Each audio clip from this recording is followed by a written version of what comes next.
Yeah, guys, I want to tell you that we are awaiting a press briefing here that's set to begin momentarily. The public information officer with the Seattle Fire Department is about to brief us on the very latest. She's joining us now, and if you will, just kind of tell us what's the latest on the situation. Sure. So we received a call this morning about a brush fire along Military Avenue South. When we did arrive on scene, we did see heavy flames from the area on both sides, on the freeway side and then also from the Military Avenue side. There were two structures that were impacted by the fire, and we currently have those knocked down. We also do have the brush fire knocked down, and there's no reported injuries at this time.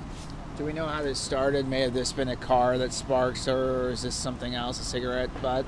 We don't know how it started. All we know is that there were reports of multiple brush fires received when we did arrive on scene, but we will have the fire investigators come out.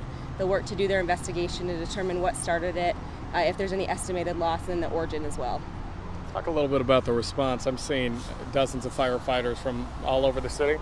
We did upgrade the response, so we do have a lot of responding units that did come in from all over the city.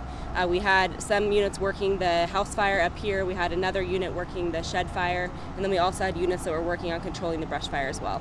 We also heard that some neighbors were possibly fighting this fire with a garden hose. Was that what was happening out here when you guys got up here? I have not heard reports of that at this time, but one safety tip to take away from today is that later on there could be embers that do fly into people's yards, so we do want people to water down their yards to make sure that the fire does not restart. So as people head out the door right now, the very latest things are, you feel like, under control? Correct, and we do still have a couple lanes of northbound I-5 shut down. We are working to get those open as soon as possible, but traffic is starting to flow through. Kristen Tinsley with Seattle Fire Department.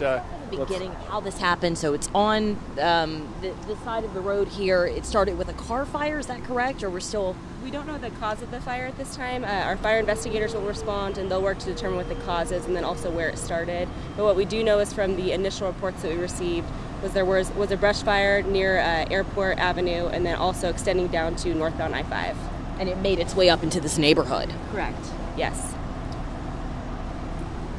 Kristen Tinsley with Seattle Fire Department. Guys, we'll send it back to you.